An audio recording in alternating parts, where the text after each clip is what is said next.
कहा मरहबा, नमस्कार, सत श्री अकाल। आप सबका स्वागत करती हूँ। मैं ब्यूटी रानी ढाका बांग्लादेश से अलरा टीवी के मंच से हर हफ्ते का जो हमारा प्रोग्राम है शनिवार का सत्य सनातन धर्म परिचर्चा में अलरा टीवी की ओर से आप सभी का स्वागत है हमारे दर्शकों का।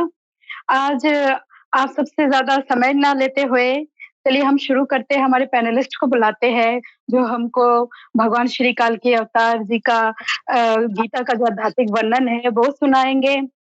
सबसे पहले इस प्रोग्राम को शुरू करने से पहले मैं संत शिरोमणि भगवान सद्गुरु यूनुसल गौहर जी के चरणों में शत-शत प्रणाम जताती हूँ और जनाती हूँ हमारे महाभगवान श्री काल के अवतार के चरणों में शत-शत प्रणाम। और उसी के साथ जो हमारे पैनलिस्ट है, तीनों पैनलिस्ट का मैं हमारे सत्य सनातन धर्म परिचर्चा के प्रोग्राम में हार्दिक स्वागत करती हूँ।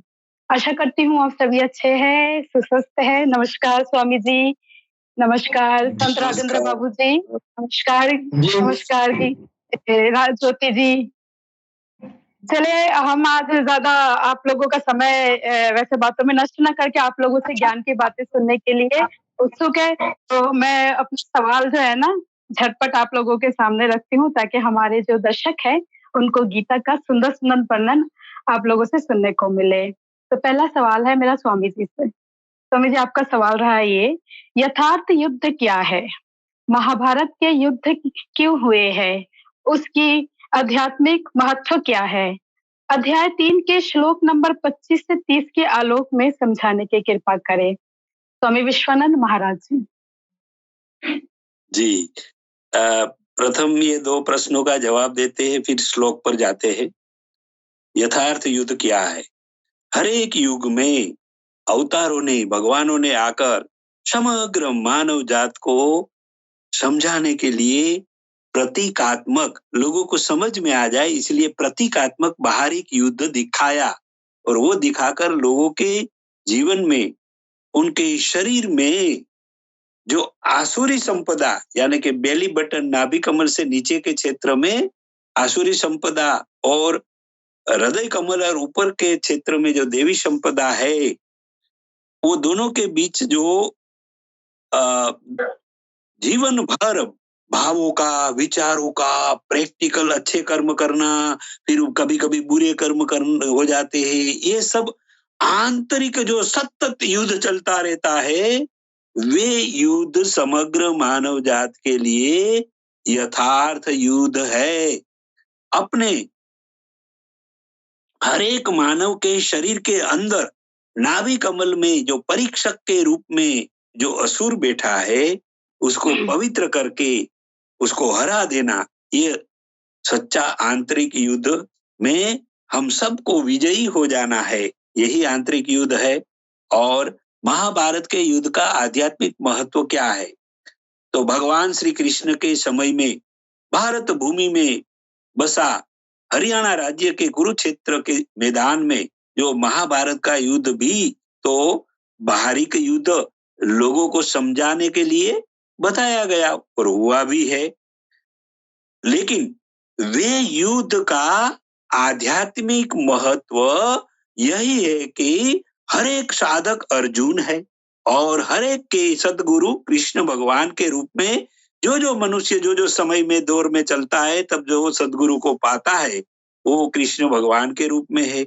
हम सबको हमारे शरीर में कुरुक्षेत्र में यानी कि नाभि कमल में जो बैठा असुर दुर्योधन और उनके साथ जितने भी हमारे अंदर बुरे विचार, भाव, बुरे कर्म करने की प्रेरणाएं मिलती है, उसको नष्ट करने के लिए सद्गुरु की कृपा से हमारे दिल में परमेश्वर का नाम डलवाकर उनका सिमरन हमारे दिल की धड़कनों के साथ लेने से जो दिल में आध्यात्मिक शक्तियां प्रकाश उत्पन्न होगा, वे खून के साथ बहता बहता जब वे असुर दुर्योधन तक पहुंचेगा, तब ये आध्यात्मिक प्रकाश से ही वे नष्ट होगा और हमारा जीवात्मा जीव भाव को छोड़ देगा और आध्यात्मिक भाव में स्थित हो जाएगा और ये आध्यात्मिक प्रकाश और शक्तियों से मजबूत होकर परम कृपालु परमेश्वर का विश्व रूप दर्शन करने लायक बन जाएगा। यही महाभारत के युद्ध का आध्यात्मिक महत्व है। अभी हम श्लोक पर आ जाते हैं, क्योंकि पहले 2 सवाल जो किया गया था उसके बारे में बता दिया। अभी श्लोक नंबर 25 में शक्ता कर्मण्ये विद्वांसो यथा कुर्वन्ति भारत कुर्याद्विद्वांस तथा सक्त चिकीर्षु लोक संगमः। तो यहाँ जो है कृष्ण भगवान अपने प्यारे शिष्य को कहते हैं, हे भारत, हे मेरे प्यारे शिष्य अर्जुन, जैसे अज्ञानी लोग असुर की प्रेरणा से अपने सारे कर्म फलों की प्राप्ति की इच्छा से, फलों की प्राप्ति की इच्छा रखते हुए करते हैं, वैसे ही विद्वान पुरुषों को, ज्ञानी लोगों को परमेश्वर के साथ लोगों को जोड़ने का कार्य बिना स्वार्थ रखते हुए अपना ये कर्तव्य कर्म करते रहना चाहिए। ये श्लोक में बताया है। आगे 26वां श्लोक, न बुद्धि भेदम जनयेद जानम कर्म संगिनाम जोषयेत सर्व कर्माणि विद्वान युक्त समाचरण। विद्वान पुरुषों को ये ध्यान में रखना है कि जो अज्ञानी लोग अपने कर्मों में फलों की इच्छा रखकर जो कर्म करते हैं, उनकी वे बुद्धि में भेद यानी कि शंका कुशंका संशय उत्पन्न नहीं करना है, नहीं करना चाहिए, और खुद को ज्ञान युक्त होके अपना कर्मों के अपने कर्म अच्छी तरह करते करते ये अज्ञानियों से सब कर्मों कराते रहना चाहिए। आगे 27 श्लोक में प्रकृते क्रियमाणिनी गुणेह कर्माणि सर्वशः अहंकार विमूढ़ात्मा कर्ता अहमिति मन्यते। यहाँ जब तक हमारे शरीर में बैठा असुर पवित्र नहीं हो जाता है, तब तक सब मनुष्य से सब कर्म प्रकृति के जो 3 गुण है, वही गुणों ही सब कर्म कराते हैं। फिर भी अहंकार से जिनके चित्त मूढ़ हुए हैं, अज्ञान वश होके जिनके चित्त मूढ़ हुए हैं, वैसा मूढ़ चित्त वाले अज्ञानी लोग अपने सब कर्म मैं करता हूँ वैसा मानते हैं।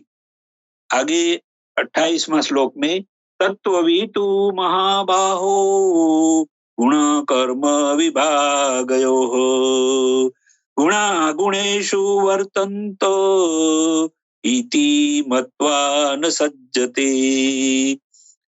मनुष्य के शरीर में 5 तत्वों, 5 ज्ञानेंद्री, 5 कर्मेंद्रिया, 5 इंद्रियों के विषय और मन बुद्धि अहंकार, ये सब मिला के गुण विभाग है।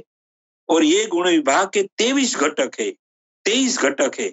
वो आपस में जो क्रिया कार्य करते हैं उसको कर्म विभाग कहा गया है। इस तत्व को, इस ज्ञान को जानने वाला ये समझता है कि गुण ही गुण के साथ कार्यरत होते हैं और इंद्रिया अपने विषयों के साथ कार्यरत होती है। ऐसा सत्य ज्ञान समझने वाला ज्ञानी अपने शरीर से जो भी कार्य होता है उसमें आसक्त नहीं होता है और ये अपने कर्मों के बंधनों में भी नहीं जाता है। अभी 29 श्लोक जो है वो यहाँ बताते हैं, प्रकृते गुण समुदा सज्जन्ते गुण कर्मसु तान कृत्सत्र विद्धो मंदा कृत्सत्र विन्न विचालयेत्।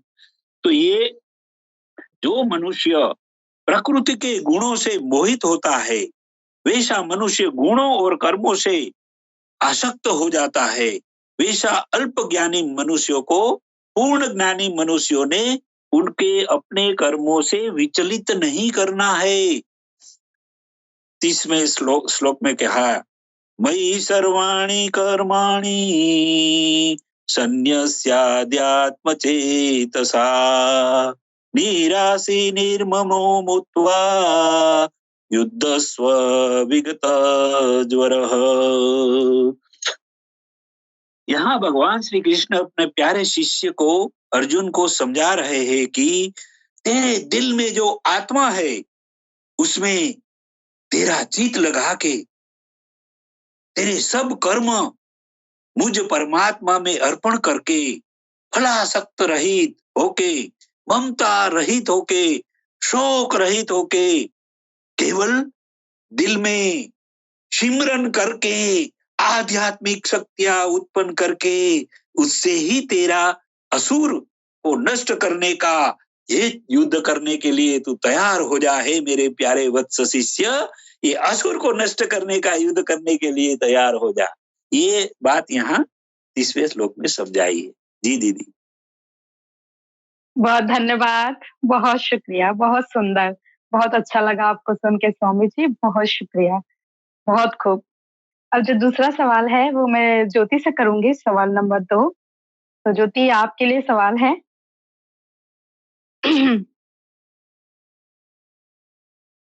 मानव मात्र के कल्याण हेतु भगवान कृष्ण कह रहे हैं कि युद्ध कर। ये कैसा युद्ध है जो कल्याणकारी है? अध्याय 3 के श्लोक नंबर 31 से 35 की रोशनी में विवेचना करें। हाँ ज्योति।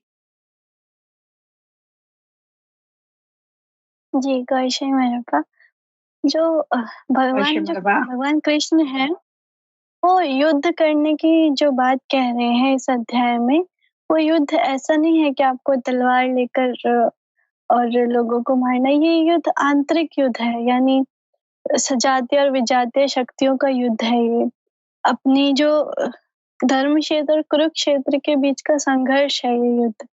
तो इस अध्याय में जो श्लोक नंबर 31 है, उसमें श्री कृष्ण जी ये कहते हैं, ये मे मतम इदम नित्यम मनुतिष्ठन्ति मानवाः श्रद्धावन्तो न सूयन्तो मुच्यन्ते तेपि कर्मभिः।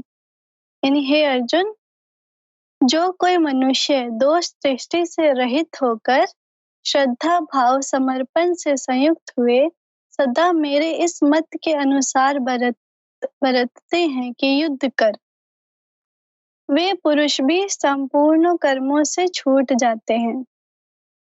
योगेश्वर का ये आश्वासन किसी हिंदू, मुसलमान या ईसाई के लिए नहीं, अपितु मानव मात्र के लिए है। उनका मत है कि युद्ध कर। अब किससे युद्ध किया जाए? इससे ऐसा प्रतीत होता है कि यह उपदेश युद्ध वालों के लिए है, यानी जो युद्ध करते हैं। लेकिन अर्जुन के समक्ष सौभाग्य से विश्व युद्ध की संरक्षण थी, यानी अर्जुन तो महाभारत के विश्व युद्ध में थे ही, तो उनके लिए तो सौभाग्य था। हम तो किसी विश्व युद्ध में नहीं है। तो इस भगवत गीता का ये श्लोक जो है, ये हमारे लिए कैसे लाभकारी है, इसमें श्री कृष्ण जी कहते हैं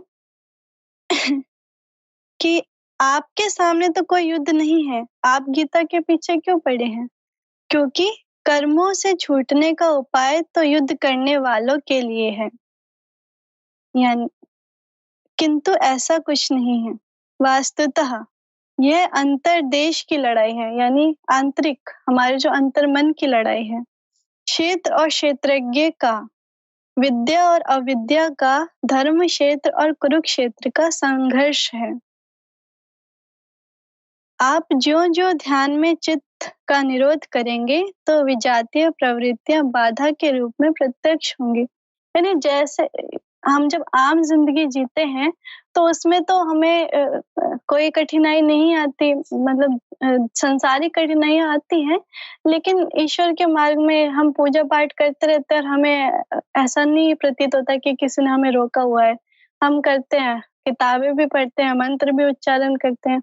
लेकिन जब कोई अध्यात्मवाद के इस रास्ते पर चलता है, जब इस धर्म क्षेत्र में जब वो आता है, इस कुरुक्षेत्र में जब वो आता है, उस समय उसके लिए रुकावट आती है। क्योंकि उसने ईश्वर के समक्ष ये वचन लिया था शैतान ने कि मैं किसी को भी तेरे पथ पर चलने नहीं दूंगा और सबको भटका दूंगा। कामयाब वही होगा जो सिर्फ तेरा सच्चा होगा। तो अभी जब कोई उस पथ पे चलेगा तभी तो उसके सामने वो आएगा ना रोकने के लिए, रुकावट बनने के लिए। जो चलेगा ही नहीं उसके सामने, उसके समक्ष तो कोई रुकावट है ही नहीं। तो ये वो उससे उससे के विरुद्ध युद्ध करना इस समय श्री कृष्ण जी ने कहा है कि तुम उसके विरुद्ध युद्ध करो। तो आप जब भी ध्यान में चित होंगे, निरोध करेंगे, तब ये विजातीय प्रवृत्तियां यानी जो नेगेटिव है शक्तियां हैं वो बाधा के रूप में प्रत्यक्ष होंगी, भयंकर आक्रमण करती हैं। कभी आपके मन में विचार डालकर आपको तंग करेगी, कभी आपसे कुछ गलत काम करवा के आपको परेशान कर देगी, कभी आपके सतगुरु के बारे में आपके मन में हीन भावना उत्पन्न होने डालकर फिर आपको इस तरह से परेशान करती है कि आपको आपके सतगुरु से दूर कर दे। इस तरह से वो परेशान करती है। इस रास्ते पर चलने के लिए जो सबसे चलाने वाला जरूरी है ना, तो चलाने वाले को ही अगर वो आपसे दूर कर देगा तो फिर तो आप मझधार में फंस के डूब जाएगी आपकी नैया। तो ये उसके विरुद्ध आपको भटकाने की कोशिश करता है, भड़काने की कोशिश करता है। इस तरह की कठिनाइयां आती हैं इस पथ पर। तो जो भयंकर आक्रमण करती है उनका शमन करते हुए चित्त का निरोध करते जाना ही युद्ध है। यानी फिर इन विचारों को इग्नोर करके सतगुरु से, ईश्वर से सहायता मांगकर उनकी शरण में जाने पर ही फिर हमें उनकी शरण में जाना ही युद्ध कहलाता है। यानी इस अभी जो हम लड़ रहे हैं ना सजाते विजाते प्रवृत्तियों के बीच जो रगड़ा लग रहा है हमारे भीतर, हमारे अंतर मन में, वही युद्ध है, वही असल युद्ध है। जो दोष दृष्टि से रहित होकर श्रद्धा के साथ इस युद्ध में लगता है वह कर्मों के बंधन से, आवागमन से भली प्रकार छुटकारा पा जाता है। जो इस युद्ध में प्रवृत्त नहीं होता उसकी क्या गति होती है, इस पर अगले श्लोक में कहते हैं। ये त्वे तद्भय सुयन्तो नानुतिष्ठन्ति मे मतम् सर्वज्ञान विमूढ़ास्ता तान विद्धि निष्ठा न चेतसः।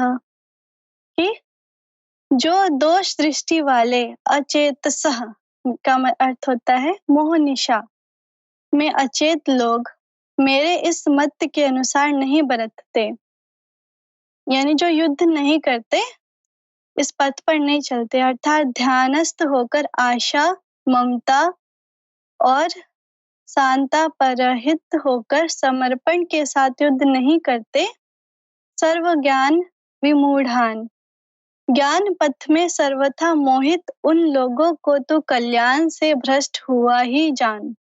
यानी उनका कल्याण से वो भ्रष्ट हो चुके हैं। जब यही सही है तो लोग करते क्यों नहीं? यानी अगर इस पथ पर चलना ही सही है तो लोग इस पथ पर क्यों नहीं चलते?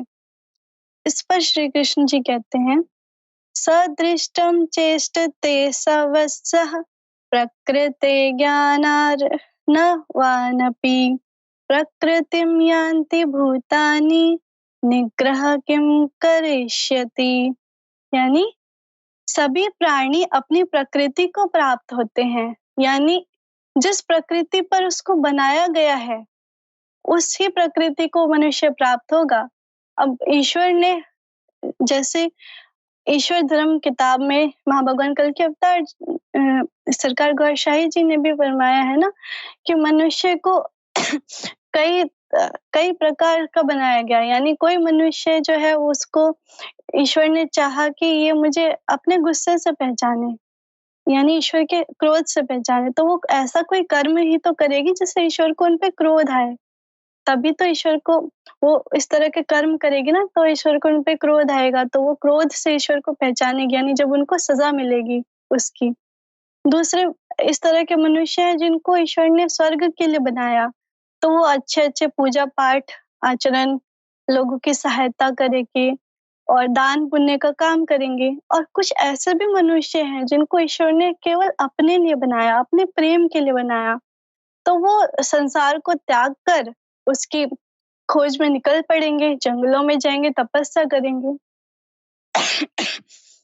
तो सभी प्राणी अपनी प्रकृति को प्राप्त होते हैं, अपने स्वभाव परवश होकर कर्म में भाग लेते हैं। प्रत्यक्ष दर्शी ज्ञानी भी अपनी प्रकृति के अनुसार चेष्टा करता है। प्राणी अपने कर्मों में बरतते हैं और ज्ञानी अपने स्वरूप में। प्राणी अपने कर्मों में बरतते हैं और ज्ञानी अपने स्वरूप में। जैसा जिसकी प्रकृति का दबाव है वैसा ही कार्य करता है। यानी कोई भी ऐसा नहीं होता कि बचपन में तो वह बुरा था और बड़े होके वह सदाचारी बन गया, ऐसा नहीं होता। उसके अंदर जैसी आत्मा ईश्वर ने रखी है वह वैसा ही आचरण करता है, चाहे वो आध्यात्मवाद के पथ पर ना भी हो। महाभगवान कल्कि अवतार सरकार घोषाई जी ने कहा कि ऐसा मनुष्य जो ईश्वरवादी है, जिसके अंदर ईश्वरवादी आत्मा है, वह मनुष्य अगर अध्यात्मवाद के पथ पर ना भी हो तो भी पहचाना जाता है। उसका जो स्वभाव होता है बड़ा ही नर्म होता है। उसके मनुष्य यानी जीव जंतुओं के लिए, यानी जो लोग हैं, इंसान है, उसके प्रति उसका मन बड़ा ही कोमल होता है और वो मदद, लोगों की सहायता करने का उसके अंदर भाव होता है। उसको इस तरह भी पहचाना जा सकता है। वैसा ही कार्य करता है, वह स्वयं सिद्ध है। इसमें निराकरण क्यों क्या करेगा? यही कारण है कि सभी लोग मेरे मत के अनुसार कर्म में प्रवृत्त नहीं हो पाते। यानी यही वजह है, क्योंकि सब अपनी प्रकृति पर चलते हैं, तो ये वजह है कि जैसा श्री कृष्ण इस पथ पे चलने वाले जो क्षेत्रज्ञ हैं उसको चाहते हैं, उस मत पर हर कोई नहीं चल पाता। वे आशा, ममता, संताप का, दूसरे शब्दों में राग द्वेष का त्याग नहीं कर पाते, जिससे कर्म का सम्यक आचरण नहीं हो पाता। इसी को और स्पष्ट करते हुए दूसरा कारण बताते हैं। इंद्रियस्य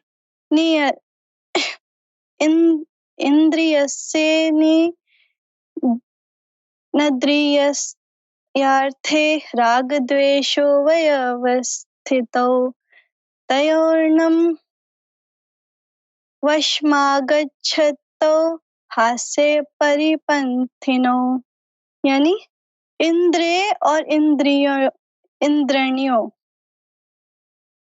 के भागों में राग और द्वेष स्थित होते हैं। इन दोनों के वश में नहीं होना चाहिए, क्योंकि इस कल्याण मार्ग में कर्मों से छूट जाने वाली प्रणाली में ये राग और द्वेष दूरदर्श शत्रु हैं, आराधना का अपहरण कर लेते हैं। जब शत्रु भीतर है तो बाहर कोई किसी से क्यों लड़ेगा? शत्रु तो इंद्रिय और भोगों के संसर्ग में है, अंतःकरण में है। अतः यह युद्ध भी अंतःकरण का युद्ध है। जैसा हमारे सद्गुरु जी भी कहते हैं कि जो शत्रु तुम्हारे अंदर भीतर छुपा है उससे तुम बाहर से कैसे लड़ सकते हो? ना तो तुम उसको देख सकते हो, ना ही सुन सकते हो। बस वो तुमसे जैसा आचरण करवाता है वैसा तुम उसके वश में आकर करते जाते हो।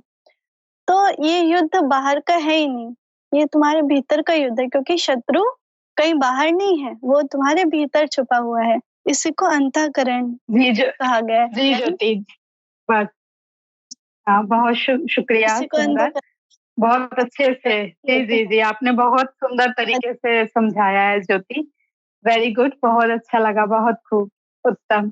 अब जो तीसरा सवाल है वो संत राजेंद्र निगम बाबू से हम करना चाहेंगे, हमारी ऑडियंस भी सुनना चाहती है। वर्ण शंकर क्या है?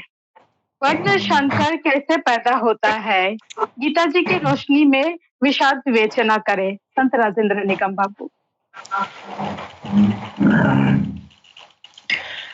सबसे पहले हम अपने पूज्य विश्वानंद जी महाराज को मैं प्रणाम करता हूँ।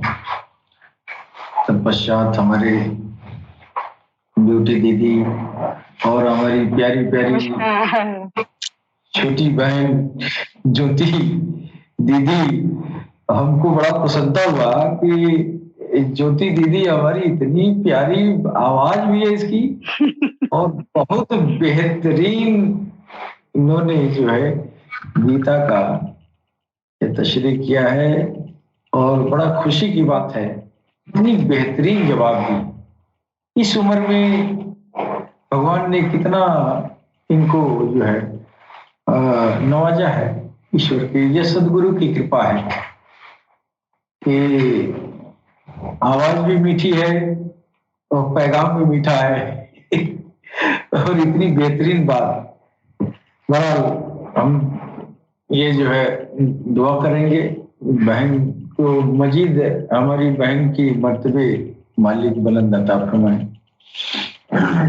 तो हमारी ब्यूटी दीदी ने जो सवाल किया है, ये वर्ण संकर क्या है, वर्ण संकर कैसे पैदा होता है। तो भगवत गीता की रोशनी में भगवान ने जो बात कही है, दरअसल ये दुनिया वाले जो है ये शुरू से ही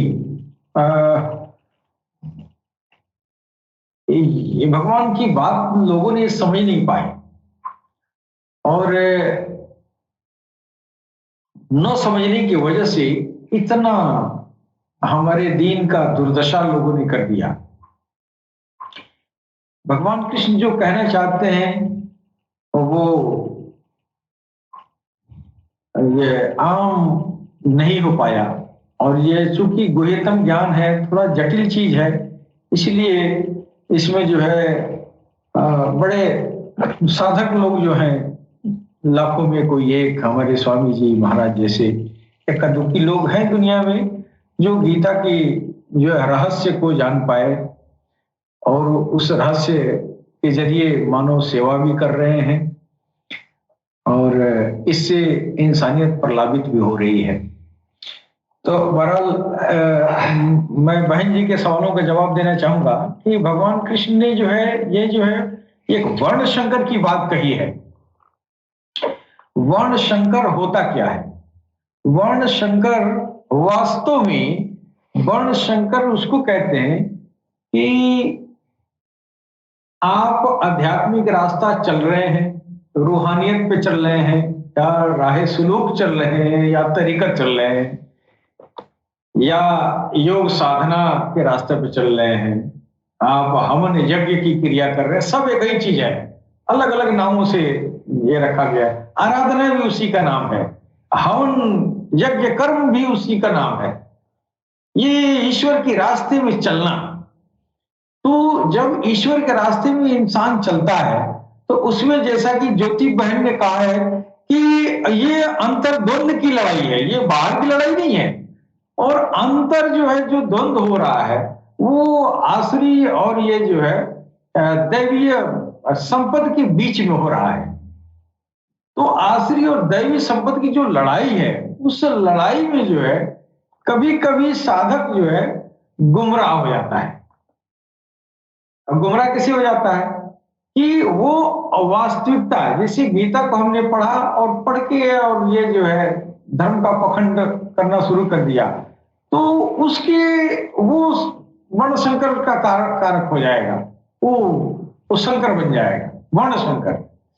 संकर का मतलब एक होता है दोगला, मतलब एक सही प्रजाति से अलग हट जाना, इसी को संकर कहा गया है।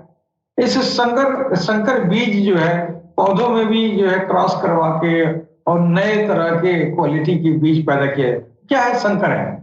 तो उसी तरह अध्यात्म रास्ते में चलने वाले, यज्ञ कर्म करने वाले, ये जो है श्वास में प्रश्वास का हवन करने वाले, प्रश्वास में श्वास का हवन करने वाले, अपने इंद्रियों को संयम की अग्नि में जो है हवन करने वाले, भस्म करने वाले, ये सब आराधना के रास्ते हैं। इन रास्तों में अगर वो बिचल जाए, इष्ट से दूर हट जाए, वो जो कृष्ण के बताए हुए मार्ग पर नहीं चले, गुरु के बताए हुए मार्ग पर नहीं चले, नहीं, वहां उसी के ऊपर जो है उसको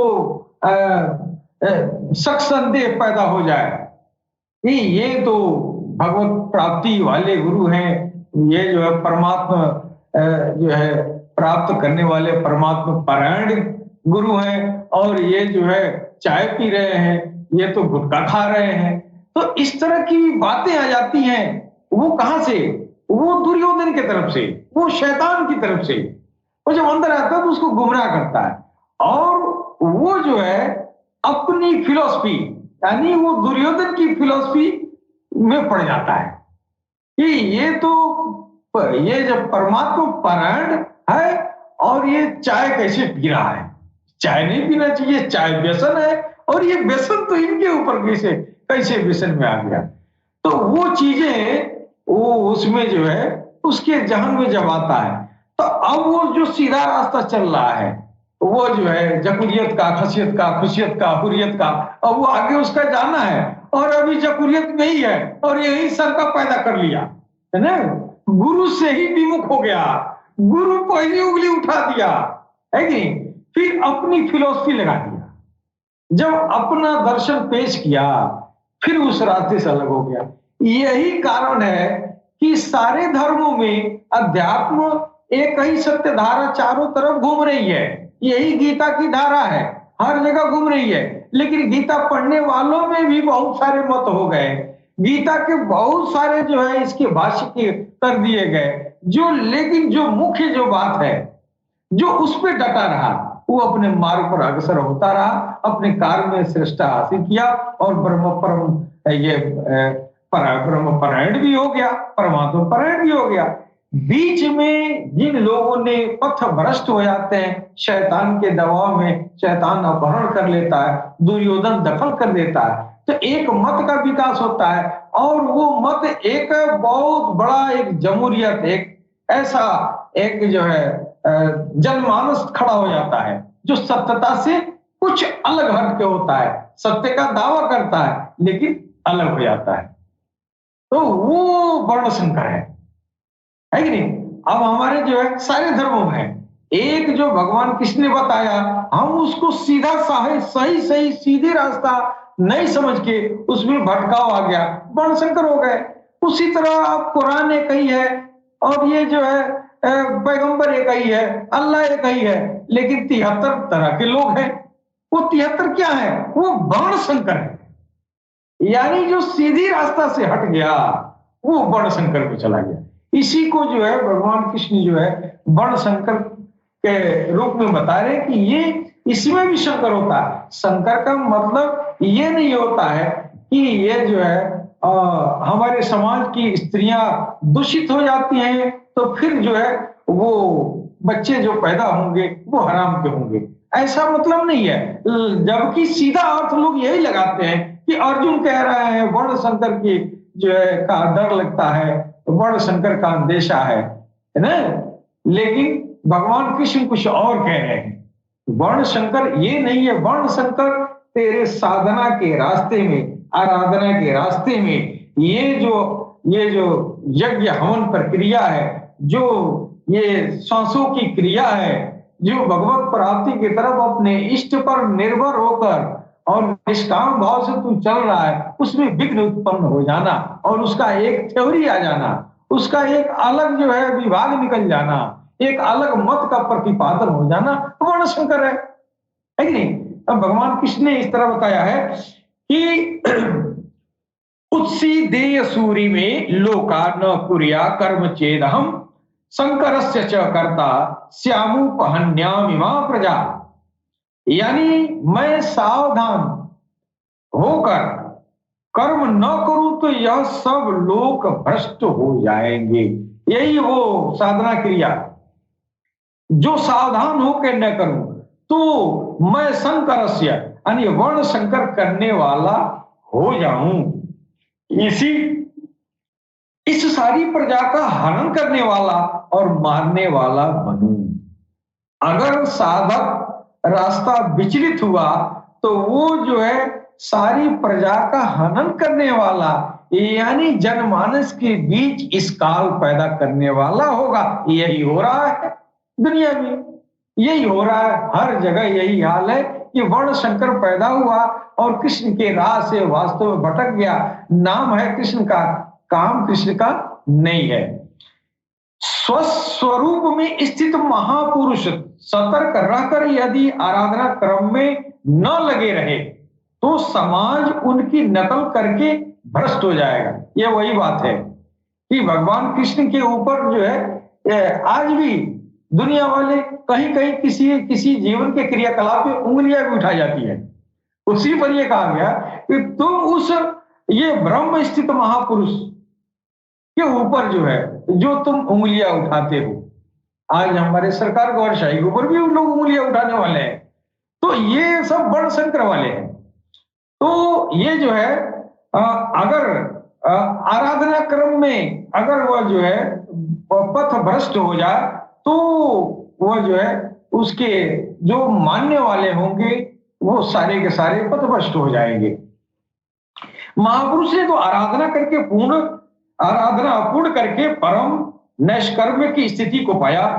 वे न करे तो उनके लिए कोई हानि नहीं है, किंतु समाज ने तो अभी आराधना आरंभ ही नहीं की, पीछे वालों के मार्गदर्शन के लिए ही महापुरुष कर्म करते हैं। मैं भी करता हूं, भगवान कृष्ण भी कह रहे हैं कि मैं भी करता हूं। यानी श्री कृष्ण एक महापुरुष थे, न कि बैकुंठ से आए हुए कोई विशेष भगवान। लोग जो है वो बात यहां थोड़ा सा समझने की है। कृष्ण के अंदर वो ईश्वर समाहित था, वो उतर के नहीं आया, वो ऊपर वाले इसमें समाहित हो गया था। यहां एक समझने की बात है। उन्होंने कहा महापुरुष लोक संग्रह के लिए कर्म करता है, मैं भी करता हूं। यदि न करूं तो लोगों का पतन हो जाए, सभी कर्म छोड़ बैठेंगे। यह मन बड़ा चंचल है, सब कुछ चाहता है, केवल भजन नहीं चाहता है। यदि स्वरूपस्थ होकर महापुरुष कर्म न करे तो देखा देखी पीछे करने वाले भी तुरंत कर्म को छोड़ देंगे। उससे बहाना मिल जाएगा कि ये भजन नहीं करते हैं, पान खाते हैं, इत्र लगाते हैं, सामान्य बातें करते हैं, फिर भी महापुरुष कहलाते हैं। ऐसा सोचकर वे भी अपने आराधना से हट जाते हैं, पतित हो जाते हैं। श्री कृष्ण भगवान श्री कृष्ण कहते हैं कि यदि मैं कर्म न करूं तो सब भ्रष्ट हो जाएं और मैं वर्ण संकर का कर्ता बनूंगा। अब भगवान कृष्ण महायोगेश्वर होने के बाद भी कह रहे हैं कि हमको भी यह कर्म करना है। कौन सा कर्म? यह व्यापार वाला कर्म नहीं, ये लड़ाई झगड़ा वाला कर्म नहीं, ये खान पान वाला कर्म नहीं, कर्म वो अंदर वाला, वो यज्ञ प्रक्रिया, वो उस कर्म की तरफ इशारा कर रहे हैं। अगर मैं भी न करूं, हालांकि न करूं तो कोई फर्क नहीं पड़ने वाला है, लेकिन एक फर्क दुनिया को पड़ेगा कि मेरे देखा देखी ये भी जो है ये अपने कर्म से च्युत हो जाएंगे। बात रही स्त्रियों के दूषित होने से वर्ण संकर तो देखा सुना है। अर्जुन भी इसी भय से भी विकल था कि स्त्रियां दूषित होंगी तो वर्ण संकर पैदा होगा, किंतु श्री कृष्ण कहते हैं कि मैं सावधान होकर आराधना में न लगा रहूं तो वर्ण संकर का कर्ता बनूंगा। वस्तुतः आत्मा का शुद्ध वर्ण परमात्मा है। अपने शाश्वत रूप से के पथ से भटक जाना ही वर्ण संकरता है। अपने शाश्वत पथ से भटक जाना वर्ण संकरता है, यानी ईश्वर की तरफ हम आत्मा के सजोने के चक्कर में, इसको चमकाने धमकाने के चक्कर में कि एक दिन हम अपने परमात्मा में मिलन हो जाए, उसमें समाहित हो जाए, इस क्रिया में, इस शाश्वत स्वरूप में, उस पथ पर जाने वाले स्वरूप में कोई व्यवधान उत्पन्न हो जाता है, वर्ण संकरता कहलाती है। जी दीदी, समय का अभाव नहीं तो मैं और कुछ कहता आगे से। हाँ जी, संत राजेंद्र बाबू जी, आपने बहुत अच्छा वर्णन किया है, दिल तो कर रहा है बहुत सुनूं, लेकिन आप सारे पैनलिस्ट से मेरी यही रिक्वेस्ट है कि हमें एक सीमित टाइम मिलता है, तो आप जितना शॉर्ट में हमको भगवत गीता का वर्णन दे तो बहुत अच्छा होगा, क्योंकि ये तो हर हफ्ते का प्रोग्राम है। हमारा तो दिल करता है कि सारी रातें आप लोगों को सुनते रहे, लेकिन समय की कमी की वजह से आप लोग थोड़ा शॉर्ट बोलिएगा। तो ठीक है, स्वामी विश्वानंद जी, आपका सवाल है। पुरुष किसके प्रेरणा से पाप का आचरण करता है? गुरु के मत अनुसार क्यों नहीं चल पाता है? अध्याय 3 के श्लोक नंबर 36 से 40 की रोशनी में बताने की कृपा करें। जी स्वामी जी। जी दीदी, अध्याय 3 कर्म योग में अर्जुन अपने प्यारे गुरुजी से सवाल करते हैं, श्लोक नंबर 36 में, अथ केन प्रयुक्तोऽयं पापं चरित पुरुषः अनिच्छन्नपि वार्ष्णेय बलादीव नियोजित। यहाँ अर्जुन अपने सदगुरु भगवान श्री कृष्ण को सवाल करके पूछते हैं कि तो फिर हे भगवान, कोई भी मनुष्य अपनी इच्छा न होने के बावजूद भी ये पाप कर्मों का आचरण वे किसी प्रेरणा से बलपूर्वक कर बैठता है, तो वो कौन सा ऐसा बल है जो ये मनुष्य को पाप कर्म कराता है? तो यहाँ भगवान श्री कृष्ण 37वें श्लोक में जवाब देते हैं, काम एष क्रोध एष रजोगुण समुद्भवः महाशनो महापाप्मा विद्वेन मिहिवेरिणम्। यहाँ भगवान श्री कृष्ण अपने प्यारे शिष्य अर्जुन को उत्तर देते हुए समझा रहे हैं कि रजोगुण से जो काम विकार, जो लस्ट, जो ये असुर नाभि कमल में बैठा है वो उत्पन्न करता है, काम विकार उत्पन्न होता है, उसकी वजह से वे काम ही क्रोध उत्पन्न करता है, और ये काम बहुत खाने वाला और महापापी है और पाप कर्म कराता है। ये पूरे संसार में, यानी कि यहाँ शरीर में वह मनुष्यों के जानलेवा कातिल वैरी है। यही काम विकार मनुष्य को बलपूर्वक प्रेरित करके सब पाप कर्मों का आचरण कराता है। वैसा यही काम विकार को समझना है। यहाँ अभी आगे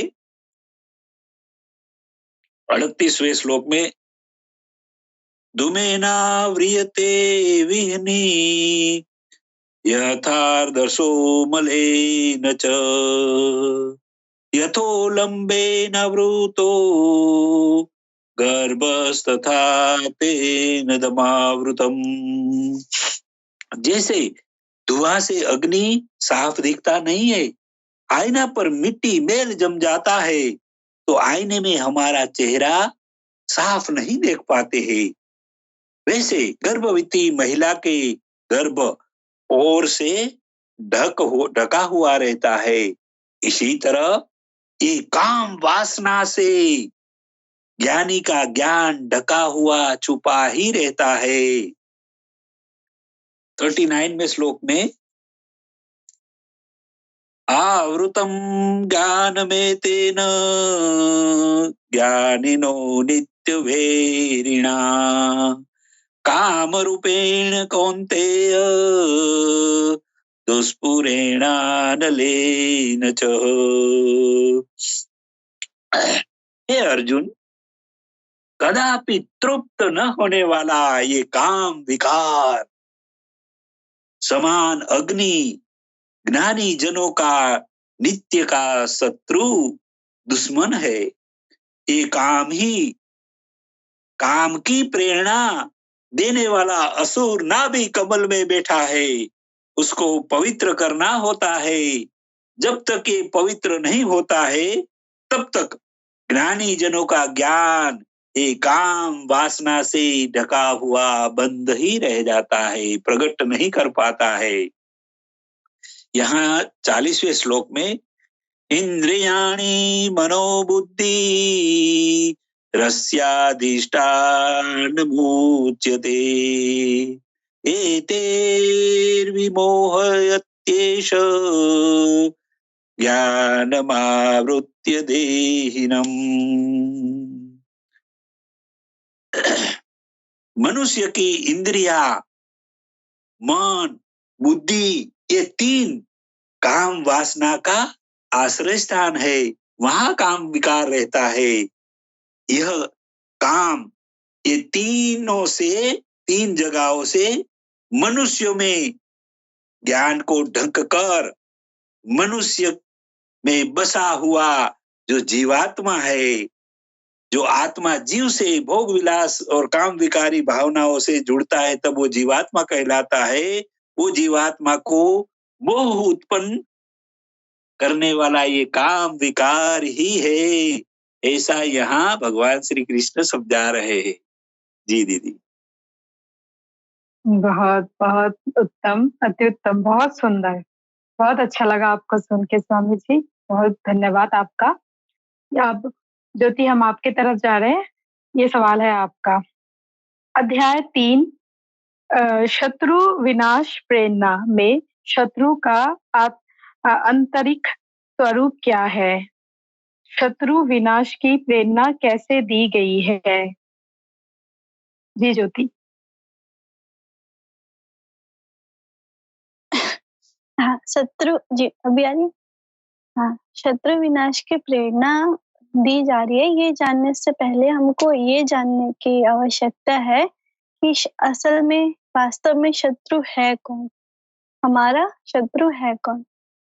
तो हमारा जो सबसे बड़ा शत्रु है वो हमारे भीतर ही बैठा हुआ है, हमारे अंतःकरण में, जो हमारी नाभि आत्मा के स्वरूप में है, जो आसुरी आत्मा है वो। जो इस पथ पर चलने पर हम कठिनाइयों का सबसे बड़ी जो रुकावट है वह ये नाभि आत्मा ही होती है, जो इस पथ पर सबसे बड़ी रुकावट बनती है। इसी शत्रु से लड़ने के लिए, इसी को पवित्र करने के लिए ही श्री कृष्ण जी ने इस अध्याय में प्रेरणा दी, जिसको युद्ध कहा गया है। ये जितनी भी आध्यात्मिक जो बीमारियां हैं, जैसे लोभ, मोह और वासना, ये जितनी भी क्रोध, ये सब जितनी भी आध्यात्मिक बीमारियां हैं, ये सब इस नाभि आत्मा की ही प्रकृति है। इसी की ये खासियत है, इसी से निकलती है। मनुष्य में सभी हर तरह की बुराई का जड़ ये नाभि आत्मा है। इसी से युद्ध की प्रेरणा हमें भगवत गीता प्रदान करती है। अर्जुन, जो सबसे बड़ा जो युद्ध है वो धर्म क्षेत्र का, यानी इस कुरुक्षेत्र, यानी मानव शरीर के भीतर का जो कुरुक्षेत्र है, उसी में धर्म क्षेत्र में की लड़ाई है, यानी आसुरी शक्ति और दैवी शक्ति के बीच की। जब तक मनुष्य इस अपनी आसुरी आत्मा को पवित्र नहीं कर लेता, तब तक वह आगे कैसे बढ़ेगा अपनी दैवी शक्ति को ताकतवर बनाने के लिए? जब तक ये आसुरी शक्ति मनुष्य के शरीर में है, तो दैवी शक्ति को प्रकाश में बनाना तो बाद में आता है ना। पहले इसको पवित्र करना होता है। वो किस तरह से होता है? वो शुक्रे शरण भंगुर, यानी मेरे ही भजन कर। श्री कृष्ण जी ने कहा कि तुम मनुष्य शरीरधारी होके मेरा ही भजन कर, यानी जब ईश्वर के नाम का भजन आप करते हैं तो उससे जो दिव्य प्रकाश, जो दिव्य बनता है, जैसे सतगुरु श्री कृष्ण ने अर्जुन का को युद्ध करने के लिए प्रेरित किया, और जब अर्जुन ने कहा कि ये तो मेरे अपने ही है, यानी जो मोह माया में जो लगा कर रखते हैं वो ये नाभि आत्मा ही तो है। तो ये तो हमें आनंद ही देती है, जब तक कि हमें इसकी सच्चाई और इस पथ पर हम चलते नहीं तब तक तो हमें ऐसा ही लगता है कि ये तो हमारा परिवार है, इसी से तो संसार है, क्योंकि हमें संसार की तरफ आकर्षित करती है। तो इसीलिए अर्जुन घबराते हैं कि इससे मैं कैसे युद्ध कर सकता हूँ। तो श्री कृष्ण उसको प्रेरित करते हैं कि यही तो असल युद्ध है, ये तुम्हारे अभी लगता है कि तुम्हारे अपने, लेकिन यही तुम्हारे अपनों से, यानी तुम्हारी दैवी संपत्ति से, तुम्हारे ईश्वर, तुम्हारी जो मंजिल है, उस तक पहुंचने में सबसे बड़ी रुकावट यही नाभि आत्मा है। इससे लड़ना ही होगा। तो फिर वे श्री कृष्ण की प्रेरणा, फिर जब सतगुरु कुछ बोलते हैं, यानी किसी को कोई हुक्म देते हैं, तो फिर अपनी दिव्य दृष्टि से उसके ऊपर तवज्जो भी करते हैं, ताकि उसकी जो नाभि आत्मा, जो असली प्रवृत्ति है, ये उसको वापस से भटका ना दे। क्योंकि अभी तो हमने सतगुरु की बात मान ली, और जब हम घर गए तो फिर से वे फिर से उसकी बातें और जो उसके अटकल बच्चों हैं, वो हमारे दिमाग को विपरीत दिशा में मोड़ देते हैं। तो इसलिए सतगुरु अपनी दिव्य दृष्टि से उसको जो है एक स्थान पर भी रोक लेते हैं, ताकि हम इस पथ पर चल सकें और अपनी नाभि आत्मा को पवित्र कर इस युद्ध में सफल हो सकें और ईश्वर यानी अपनी यथार्थ जो मंजिल है उसको पा सकें। जी, गौशी मरहबा। बहुत सुंदर। छोटी हो लेकिन सबसे क्या कहूँ, मुझे बहुत अच्छा लगा आपका जवाब। बहुत सुंदर तरीके से आपने हम सबको जवाब दिया। ज्योति, बहुत मीठी आवाज है, बहुत सुंदर, बहुत अच्छे। छठा सवाल है संत राजेंद्र निगम बाबू जी के लिए। ये सवाल रहा आपका, स्वधर्म क्या है? स्वधर्म में परिवर्तन कैसे होता है? आराधना कर्मों को कितने श्रेणियों में बांटा गया है? उसकी आध्यात्मिक भाव अर्थ समझाने की कृपा करें संत राजेंद्र निगम बाबू। नहीं बहन जी, समय तो कम है, लेकिन जल्दी जल्दी सुन लिया जाए। आपने जो कहा है स्वधर्म की बात है। स्वधर्म देखिए, वास्तव में विभिन्न प्रकार के धर्मों में लोग हैं, और वो सारा धर्म जो धारण लोग किए हैं, वो धर्म जो है वास्तव में उनकी आत्मा का धर्म नहीं है।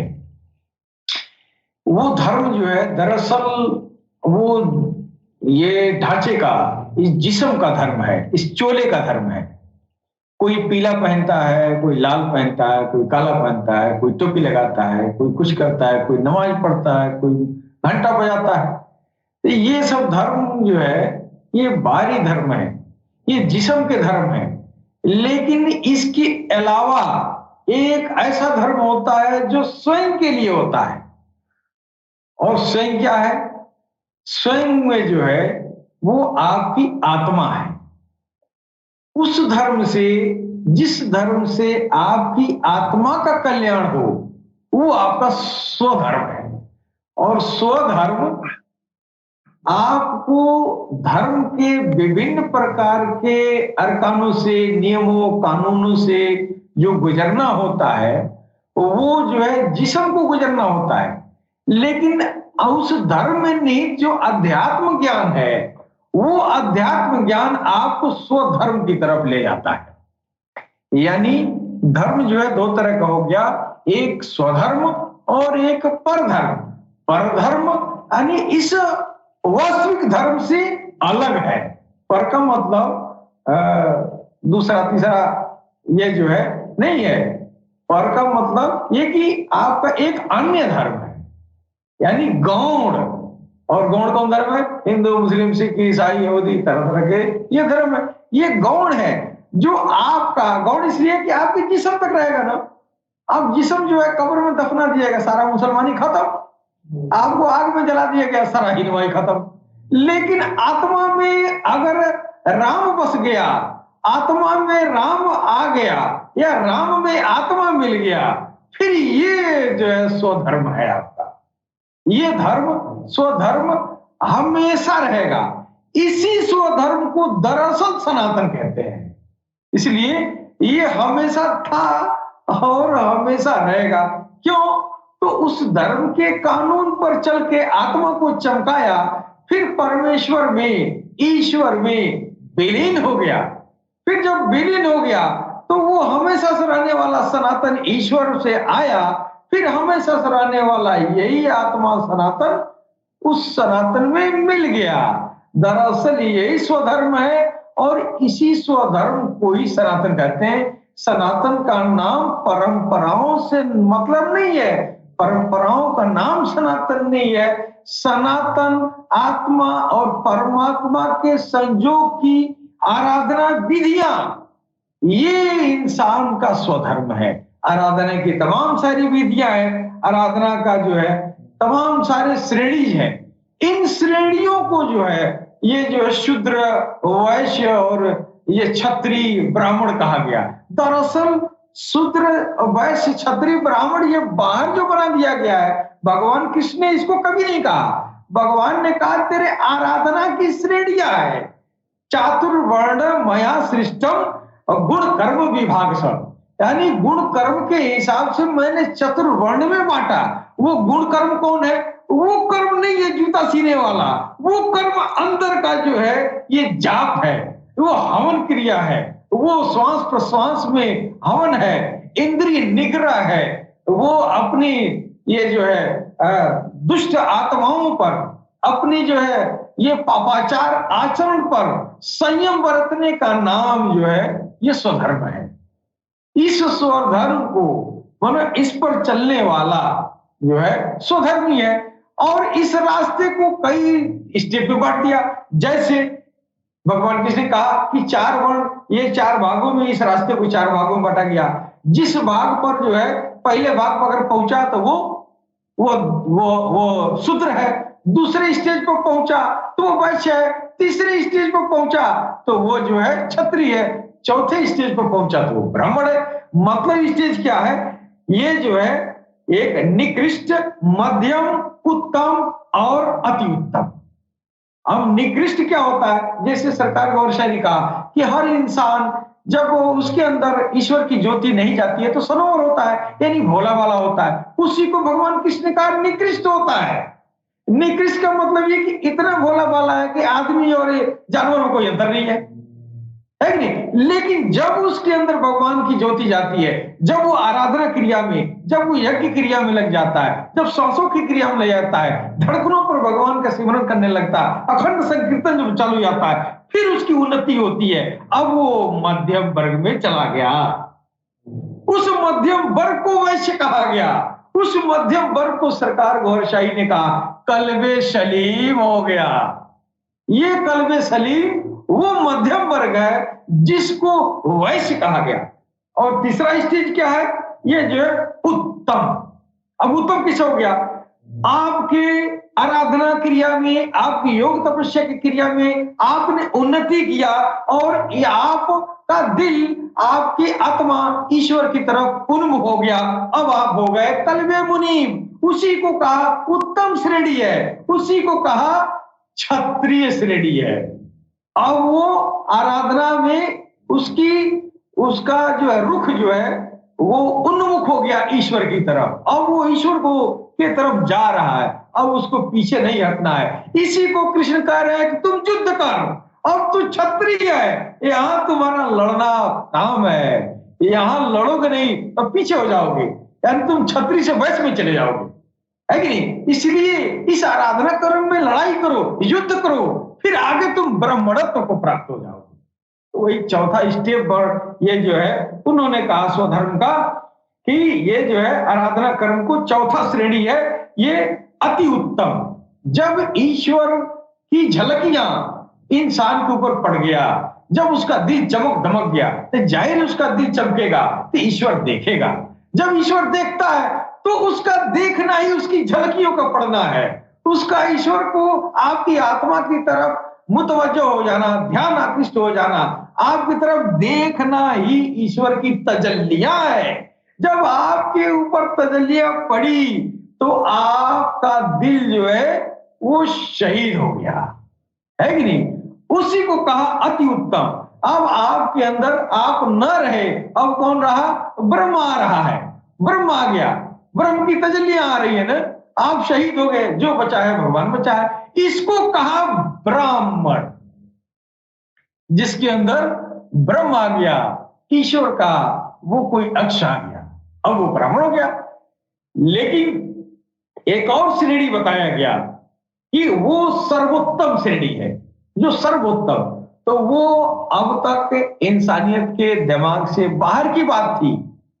वो जो है ये भगवान काल की अवतार सरकार गौरशाही जब अध्यात्म को यज्ञ क्रिया की उत्कृष्ट अवस्था तक जब ले गए, तब वो कहें एक अवस्था ऐसी है, अति उत्तम अवस्था है ना, अति उत्तम अवस्था। उस अवस्था को जो है, उस अवस्था को न ब्राह्मणों न क्षत्रिय न वैश्यो न शूद्र, और उस अवस्था पर चिदानंद स्वरूप शिवोहम शिवोहम, यानी वो सर से पांव तक वो भगवान ही भगवान, यानी शिवोहम शिवोहम शिवोहम, यानी मैं वही हो गया। कौन? वही हो गया जो ऊपर बैठा है, वो नीचे आ गया। उसका भेद सरकार गौरशाही ने बताया कि उसकी भी कुछ विशेष स्पिरिट होती है, स्पिरिट ऑफ गॉड।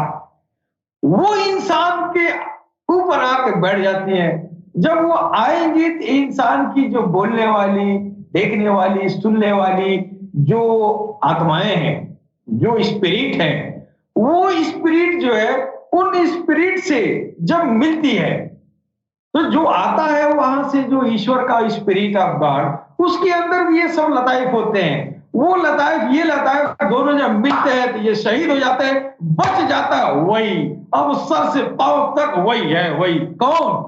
वही ब्रह्म जो ऊपर बैठा है, वो आ गया नीचे। हुवल जाहिर हुवल बातिनु, अल्लाह जाहिर में भी है, अल्लाह बातिन में भी है। जाहिर में कहाँ है? जाहिर में यही है, ऋषि महर्षि के रूप में टहला करता था, कभी कृष्ण, कभी राम, और कभी जो है तमाम तरह के ऋषि महर्षि के रूप में इस दुनिया में घूमता रहा। और बातिन में वो वही बैठा है, अर्श पे बैठा है कि नहीं? वो उसका अपना परम धाम है, वो बैठा है। लेकिन जाहिर में वो इनके ऊपर इजहार करता है, इनके ऊपर अपना, अब ये जो है पूर्णतया उसका कब्जा जो है इस परमात्मा पुरुष के ऊपर हो जाता है। अब वो न शूद्र है, न वैश्य है, और न क्षत्रिय है, न ब्राह्मण है। वो शिवोहम शिवोहम शिवोहम सोहम सोहम सोहम, मैं वही हूं, मैं वही हूं, मैं वही हूं। तो ये जो है आपका ये जो सवाल था स्वधर्म, इस स्वधर्म में ये का मतलब यही है कि इस रास्ते पे चलने वाला ही जो है स्वधर्म पर चलने वाला है। और दरअसल वास्तविक सनातन यही है, बाकी परंपरा का नाम है, वो सनातन में नहीं आता है, वो वर्ण संकर है।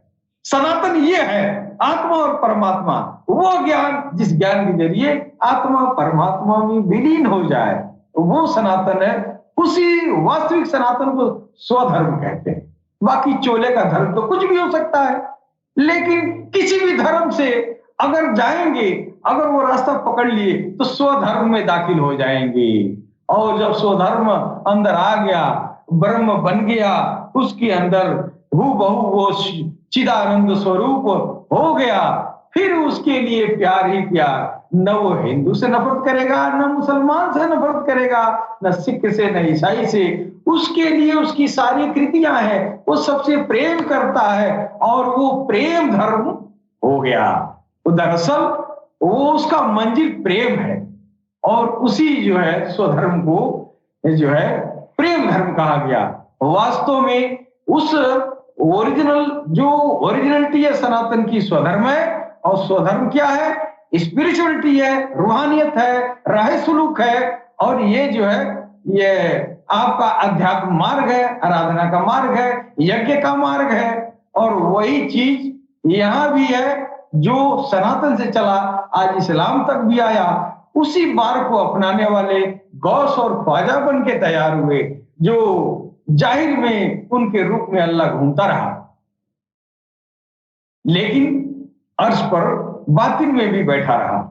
तो ये जो है, ये जो वर्ण व्यवस्था की गई है, चातुर्वर्ण माया सिस्टम, भगवान किसी कह रहे हैं कि मैंने जो है 4 वर्णों में मैंने सृष्टि को ये जो है मैंने बांटा है, गुण कर्म विभाक्षा। वह कर्म योग और साधना, तपस्या और आराधना, यज्ञ क्रिया, साधना सांसों का ये जो है यज्ञ करना, भस्म करना, ये जो है इसको स्वाहा कर लेना है, ये अपने को मिटाना, अपने राह सुलूक में जो है चल देना, यही स्वधर्म की क्रिया है।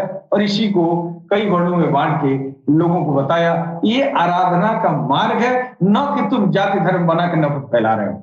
भगवान का कदापि ऐसा मंसूबा नहीं है। उनका कहने का वो अंदर वाला स्वधर्म में दाखिल होना, उस रास्ते का स्टेज है चातुर्वर्ण। जी बहन जी, इसके साथ ही अपन वाणी पर विराम देना चाहेंगे। आपका वक्त हमको लग रहा है कि पूरा हो गया होगा, और अगर ज्यादा समय हो गया तो गलती से ही तो माफी दीजिएगा। नहीं भैया, बहुत बहुत सुंदर से आपने हम सबको समझाया, बहुत खूब। सरकार भगवान काल की अवतार ने चाहा तो अगले हफ्ते फिर आप लोगों से मुलाकात होगी। काल की अवतार की कृपा से आप लोगों ने बहुत अच्छा वर्णन किया गीता का। तो इसी के साथ हमारा जो सनातन धर्म का जो सनातन परिचर्चा जो प्रोग्राम है, इसको हम समाप्त करते हैं। सरकार गौरशाही काल की अवतार ने चाहा तो अगले हफ्ते फिर आप लोगों से मुलाकात होगी। इसके आज के लिए गौरशाही मरहबा, नमस्कार।